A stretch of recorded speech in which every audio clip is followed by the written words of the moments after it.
Atención, El Salvador. Una Biblia tirada en el suelo con las páginas rotas y dobladas. Eso fue lo que quedó una tarde en una calle de tierra del occidente del país. No la tiró el viento, se la arrancaron de las manos a un muchacho hoja por hoja mientras él lloraba de dolor, y el que se la rompió esa vez llevaba uniforme. Guarde esa imagen, la Biblia rota en el suelo, porque al final de esta historia va a entender que ese muchacho al que humillaron en plena calle era, para las pandillas de este país, el hombre más peligroso que existía, más peligroso que un policía, más peligroso que un soldado, y por eso lo mataron. Deténgase un segundo conmigo, porque aquí está lo que me revuelve el estómago. En El Salvador, durante casi 40 años, hubo una sola clase de persona a la que las maras le tuvieron miedo de verdad. No un general, no un ministro, un hombre con una Biblia bajo el brazo metido en una colonia donde ni la policía entraba. Y este video es la historia de lo que pasó cuando la pandilla decidió que a esos hombres de fe también había que callarlos. Y de uno de los asesinos que creyó que cruzando la frontera se salvaba del castigo. Si le interesan los crímenes más brutales de El Salvador y las cacerías que traen de vuelta a los responsables desde el otro lado del mundo, suscríbase ahora mismo al canal, porque lo que le voy a contar conecta un templo de lámina en un cantón perdido con una casa en Connecticut y con el mismísimo FBI tocando una puerta.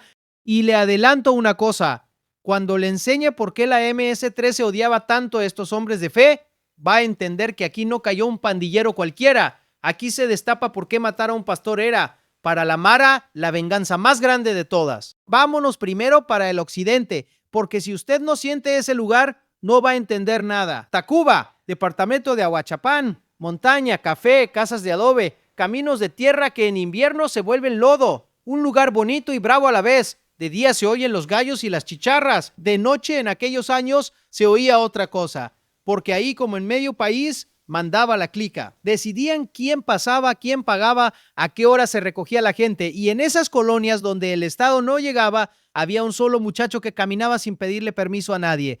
Se llamaba José Isaac García Saldaña, 22 años. Un cipote campesino, sin estudios de teología, sin diploma, sin nada.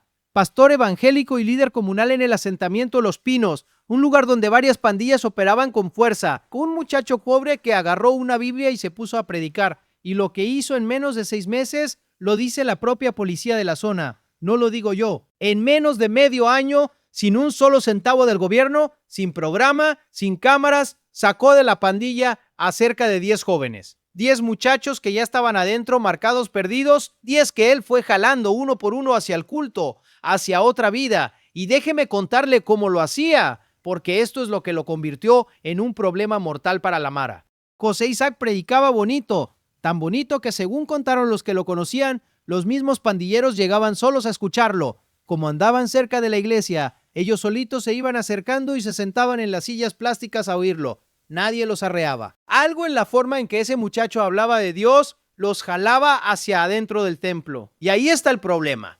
Póngase por un segundo en la cabeza de un jefe de clica. Usted tiene una estructura que se alimenta de una sola cosa, muchachos jóvenes, sin futuro, fáciles de reclutar. Esa es su materia prima. Y de pronto aparece un campesino de 22 años con una Biblia que se los está sacando de las manos uno tras otro, gratis, con los propios pandilleros yendo por su cuenta a escucharlo. Para la Mara, José Isaac no era un predicador, era un ladrón. Les estaba robando lo único que de verdad les importaba, la gente joven. Hay una frase que quedó en los reportes de aquel tiempo y que lo dice todo. La pandilla temía ser diezmada a causa del trabajo del pastor. Diezmada. Le tenían miedo a un muchacho con una Biblia. Primero lo amenazaron varias veces, según confirmó después la propia PNCE. Después hicieron algo que muestra el nivel de odio. Lo sacaron de la iglesia a la fuerza en pleno día delante de los vecinos de la comunidad y lo golpearon ahí mismo en la calle para que todos lo vieran. Un mensaje: miren lo que le hacemos al hermano, miren que ni Dios lo protege aquí. Y como si eso fuera poco, del otro lado tampoco lo dejaban en paz, porque aquí viene un detalle que a mí me parte. Un policía de la zona, en vez de cuidarlo, lo agarró de encono. Una vez lo obligó a desnudarse en plena calle con la excusa de requisarlo, sabiendo que lo único que ese muchacho cargaba era un evangelio. Y otra vez lo interceptó, le arrancó varias páginas de la Biblia que llevaba en la mano y le machacó los dedos a golpes hasta que el cipote lloró del dolor. Esa es la Biblia rota del principio. Ahora ya sabe de dónde salió. Un lado lo golpeaba por sacar muchachos de la pandilla, el otro lo humillaba por juntarse con pandilleros para predicarles. José Isaac quedó atrapado en medio, aplastado por los dos y sin nadie que lo defendiera. Su único delito fue creer que a esos muchachos todavía se les podía salvar. Domingo 15 de julio de 2018, 7 de la mañana. Le avisaron que habían matado a su hermano José Isaac. Salió de su casa a verificar angustiado como saldría cualquiera. Y en el caserío Altos del Toro, Cantón El Rosario, lo estaban esperando. Ahí lo mataron. A él, el pastor de 22 años, el que sacaba cipotes del hoyo, las fuentes policiales, sus familiares, la gente del pueblo, todos apuntaron al mismo lugar, la Mara Salvatrucha, en venganza por el daño que les hacía quitándoles muchachos. Y fíjese en el detalle del hermano, porque eso no fue casualidad. En este país la pandilla aprendió que la forma de sacar a alguien de su casa es tocarle a la familia. Le matan o le hieren a un pariente y la víctima sale corriendo a ver qué pasó, angustiada, sin pensar. Y ahí afuera es donde la esperan. A José Isaac lo sacaron de su refugio usando la sangre de su propio hermano como carnada. Lo enterraron en su tierra entre la gente pobre a la que le predicaba. Y el país siguió andando como sigue andando siempre. Pero deténgase conmigo, porque necesito que entienda algo, y esto es lo que convierte la muerte de José Isaac en algo mucho más grande que una tragedia de un cantón perdido. ¿Por qué pesaba tanto un pastor en El Salvador? ¿Por qué la pandilla gastaba odio, tiempo y balas en un campesino con una Biblia? Porque en este país la iglesia evangélica fue durante casi 40 años la única puerta de salida que las maras respetaron. Escúcheme bien, de la pandilla se salía de una sola forma: muerto. Esa era la regla y todo el mundo la conocía, salvo por una excepción, una nada más: Dios. Al que se convertía de verdad le decían que estaba calmado. Y estar calmado tenía reglas durísimas: nada de trago, nada de fiesta, culto 3 o 4 veces por semana y que lo vieran ahí con la Biblia visible en la mano bajo el brazo. Los mismos homeboys llegaban a los cultos a verificar si el hermano era de verdad. Si un día lo miraban con una cerveza o le llegaba un chisme a la clica, el permiso se acababa esa misma noche y usted ya sabe cómo. Piense en el poder que eso le daba a un pastor. Era el único hombre en todo el país que podía meter la mano dentro de la pandilla y sacar a alguien vivo. El único al que la mara le abría una puerta que para todos los demás estaba sellada con plomo. Un juez no podía hacer eso. Un policía no podía hacer eso. Un pastor sí. Por eso los pastores entraban a las cárceles donde nadie más entraba. Por eso hubo sectores enteros de reos convertidos dentro de los penales, viviendo bajo reglas religiosas más estrictas que las del propio penal. Por eso, cuando en 2012 se armó aquella tregua entre la MS-13 y el Barrio 18, el que salió a dar la cara públicamente fue un obispo. Los hombres de fe eran los únicos que cruzaban las líneas invisibles sin que los tocaran. Y esa misma llave que salvaba muchachos era lo que volvía a José Isaac tan peligroso. Cada joven que él sacaba era un soldado menos para la mara. Cada culto lleno era una derrota para la clica. Un pastor honesto, metido en el territorio, predicando bonito, era el enemigo más eficaz que la pandilla podía tener enfrente. Más que el ejército, porque el ejército les quitaba hombres a la fuerza, pero el pastor se los quitaba por dentro, y de esos ya no volvían. Por eso lo mataron, y por eso José Isaac no fue el único, ni de lejos.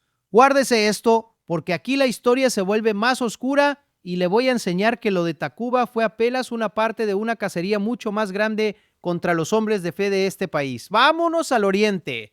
Puerto El Triunfo, departamento de Usulután. Tierra de pescadores, de lanchas, de manglar y de calor pegajoso. Ahí, en el año 2019, había un pastor de una iglesia evangélica que empezó a estorbarle a la pandilla que mandaba en la zona, en este caso el Barrio 18 Sureños. Primero, le cayó la extorsión. Le cobraron renta a él, a un pastor, como a cualquier tendero, como a cualquier vendedor. La casa de Dios, pagando impuesto al miedo.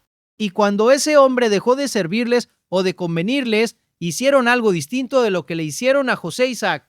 Peor en cierto modo. No lo mataron en la calle a la vista de todos. Se lo llevaron. En 2020 lo privaron de libertad y desapareció. Y hasta el día de hoy nadie sabe dónde está. Ni su familia, ni la iglesia, ni las autoridades. Su paradero sigue desconocido. Un pastor tragado por el silencio, sin cuerpo, sin tumba, sin un lugar donde ir a llorarlo. Ese caso salió a la luz este año, en 2026, cuando la fiscalía llevó a juicio a esa estructura. 39 miembros del barrio 18 sureños de Jiquilisco fueron condenados a penas de entre 30 y 45 años. 9 homeboys y 30 colaboradores. Y en ese mismo expediente estaba otro crimen que retrata a esta gente de cuerpo entero. El 29 de noviembre de 2019, en ese mismo Puerto El Triunfo, un pescador empezaba su jornada, se subía a su lancha como todos los días para irse a trabajar al mar. Los pandilleros lo interceptaron y le exigieron que entregara el arma de fuego que cargaba. El hombre se negó y por negarse le dispararon en repetidas ocasiones hasta matarlo ahí mismo.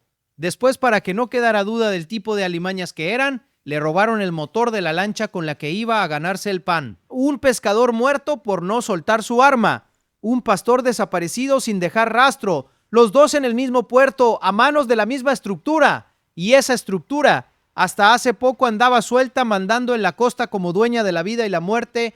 Y no crea que esto se queda en El Salvador. Cruce la frontera. En Honduras, el país vecino, hubo un periodo de apenas 6 meses en el que asesinaron a 8 pastores evangélicos. 8 en medio año. La misma guerra, la misma lógica, el mismo blanco marcado en la espalda. Hasta la Iglesia Católica sangró en esta guerra. En 2019, en Huayúa, un municipio del occidente, el sacerdote Cecilio Pérez fue asesinado dentro de su propia casa parroquial. Junto a su cadáver, la policía encontró una nota. Un grupo delincuencial se atribuía el crimen ahí mismo, por escrito como firmando su obra. El arzobispo de San Salvador cuestionó después el móvil. Dijo que llegados al padre no creían que fuera por renta. Le doy el dato como está, con la duda incluida, pero el hecho quedó. Un cura ejecutado en su casa parroquial con una nota criminal al lado del cuerpo. Empieza a ver el patrón, ¿verdad? José Isaac en Tacuba, el pastor desaparecido en Puerto El Triunfo, el sacerdote de Huayúa, los 8 de Honduras. No era casualidad. Las pandillas de la región entendieron que el hombre de la Biblia era el que de verdad les hacía daño y montaron una cacería contra ellos. El único que les quitaba muchachos, el único al que la gente todavía le creía. A ese había que borrarlo del mapa. Y ahora sí, después de que usted ya entiende lo que significa matar a un hombre de fe en este país, déjeme llevarlo al caso que destapó todo esto, el que hizo que hasta el FBI se metiera. Marzo de 2026, Waterbury, Connecticut, Estados Unidos, a miles de kilómetros de El Salvador, en una ciudad fría, gris, con calles de ladrillo y nieve sucia amontonada en las esquinas. Un lugar donde nadie conoce a nadie, donde un salvadoreño más pasa sin que le pregunten de dónde viene ni qué hizo allá. Ahí vivía un hombre, con otra rutina, otra vida quizá, pensando que había dejado su pasado enterrado del otro lado del continente. Se llama Dani Antonio Granados García y en El Salvador lo buscaban por una sola cosa, el asesinato de un pastor evangélico. Pero esta víctima tenía un detalle que lo hacía todavía más grave. El pastor que mataron era pariente cercano de un policía salvadoreño. Y eso, en el lenguaje de la MS-13, convierte el crimen en un mensaje doble: matar al hombre de Dios y golpear al Estado en el mismo tiro. Escúcheme, porque esto es clave. En El Salvador, los familiares de los policías han sido durante años un blanco de la mara. Es su forma de aterrorizar a las fuerzas del orden. Usted persigue a la pandilla va por su hermano, por su primo, por su tío. Ya lo vimos con José Isaac, al que sacaron de su casa matándole al hermano. Es el mismo método. Y si ese familiar además es pastor, la pandilla mata a 2 pájaros de un tiro. Le quita a la comunidad al hombre que sacaba muchachos del hoyo y le manda al policía la advertencia más cruel que existe: mira, ni tu propia sangre, ni siquiera si sirve a Dios, está a salvo de nosotros. Dani Granados hizo lo que hacen muchos después de un crimen así: corrió, cruzó fronteras, se metió a Estados Unidos y se perdió en el norte, convencido de que ahí las cuentas del Salvador no lo iban a alcanzar. Se equivocó, porque sobre él pesaba una orden de captura salvadoreña por homicidio agravado. Y algo más, una notificación azul de Interpol. Esa notificación es una alerta internacional que se riega por el mundo entero para ubicar a una persona. El nombre de Granados estaba marcado en un sistema que no conoce fronteras. Y del otro lado del mapa, 2 oficinas empezaron a trabajar juntas sin que él lo supiera. La oficina del FBI en New Haven, Connecticut, y la oficina de enlace del FBI en San Salvador.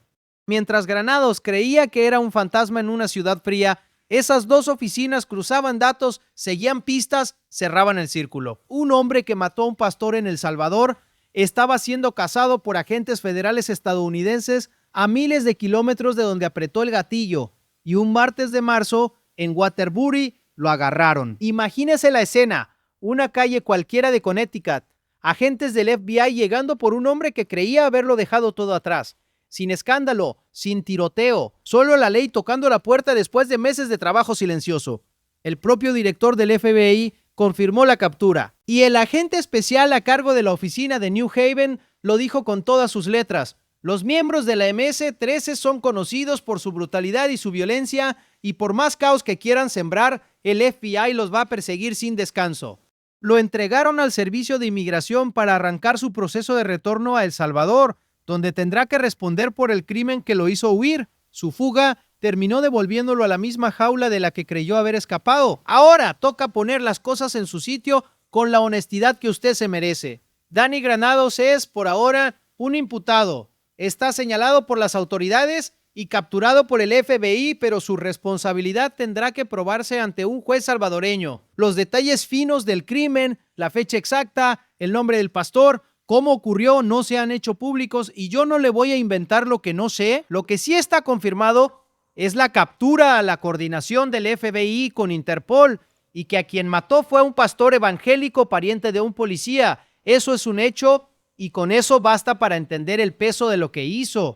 Ahora, antes de cerrar, tengo que enseñarle la otra cara de esta moneda, porque si no, la historia queda coja. Y es incómoda, porque no todos los que se pusieron una Biblia por delante en este país eran José e Isaac. En octubre de 2015, la fiscalía envió a juicio a un pastor evangélico junto a 36 pandilleros de la MS-13, y lo que ese hombre hizo pone los pelos de punta. Según la acusación, la estructura mató a 2 personas que se querían retirar de la pandilla y a un tercero que señalaban de ser policía, y el líder religioso, el pastor, habría ayudado a la pandilla a deshacerse de un cadáver mutilado. Un hombre que se decía siervo de Dios, metido hasta el cuello ayudando a esconder los pedazos de una víctima. Años después, en Ilopango capturaron a otro, alias Piri, fichado como homeboy de la MS-13, que se hacía pasar por pastor evangélico en una iglesia del sector, y desde ahí cobraba la extorsión. El disfraz perfecto. La Biblia como tapadera para exprimir a la misma gente que iba a rezar. Y ahí está lo más sucio de todo. Esos falsos pastores, esos lobos con piel de oveja, le hicieron un daño enorme a los verdaderos. Porque cada vez que uno de esos fingidos caía, la palabra de un pastor honesto valía un poquito menos. Los que pagan por el tramposo son siempre los que sí cambiaron de verdad. José Isaac murió por sacar muchachos de la mara, y otros usaron la misma Biblia para tapar cadáveres. La misma herramienta en las manos opuestas. Pero déjeme cerrar con lo que de verdad importa de toda esta historia, porque no quiero que se quede solo con la sangre y con los tramposos. A mí lo que me pega es esto: cuando uno junta todos los casos, el de José Isaac golpeado y asesinado en Tacuba, el del pastor desaparecido sin rastro en Puerto El Triunfo, el del sacerdote ejecutado en Huayúa, el del pastor pariente del policía por el que buscan a Granados, empieza a haber una verdad incómoda sobre este país. Los hombres más valientes de la guerra contra las pandillas no siempre cargaron un arma. Muchos cargaron una Biblia y pagaron por eso con la vida. Estos hombres se metieron a colonias donde ni la policía entraba. Sacaron cipotes del hoyo uno por uno. Fueron a hospitales, a velorios, a cárceles. Cruzaron las líneas invisibles que a cualquier otro le costaban la muerte. Y lo hicieron sin sueldo, sin escolta, sin que nadie les diera las gracias. La Mara los mató no porque fueran débiles, sino porque era lo único que de verdad le funcionaba al país para recuperar a un muchacho perdido. José Isa tenía razón en algo que quizá ni él sabía que estaba probando con su vida. A esos muchachos todavía se les podía salvar. Tan cierto era que la pandilla tuvo que matarlo para impedírselo. Un cipote de 22 años, con una Biblia gastada, resultó ser más eficaz para vaciar una clica que años de operativos. Hoy en Tacuba siguen abriendo los templos de lámina cada noche con sus sillas plásticas y sus ventiladores que no dan abasto contra el calor, con pastores que se ganan el pan honradamente y que cargan sin culpa, con el miedo de los que cayeron antes. Y en algún expediente, en algún juzgado, el nombre de Dani Granados espera el día en que tenga que dar la cara por el hombre de Dios al que le quitó la vida. Porque este país aprendió una cosa a golpes. Se puede huir de la policía, se puede huir del país, hasta se puede cruzar el continente entero y esconderse en una ciudad con nieve. Pero cuando usted mata al pastor de un pueblo, se echa encima algo más grande que la ley de los hombres. Y tarde o temprano, aunque tarde años y aunque haga falta el FBI cruzando fronteras, esa cuenta se cobra. Si quiere seguir cada crimen, cada cacería y cada captura de los que creyeron que la frontera los salvaba, suscríbase al canal, active la campanita y déjeme abajo una sola palabra. Un hombre que mata al pastor que sacaba muchachos de la pandilla merece perdón. Escríbame sí o no.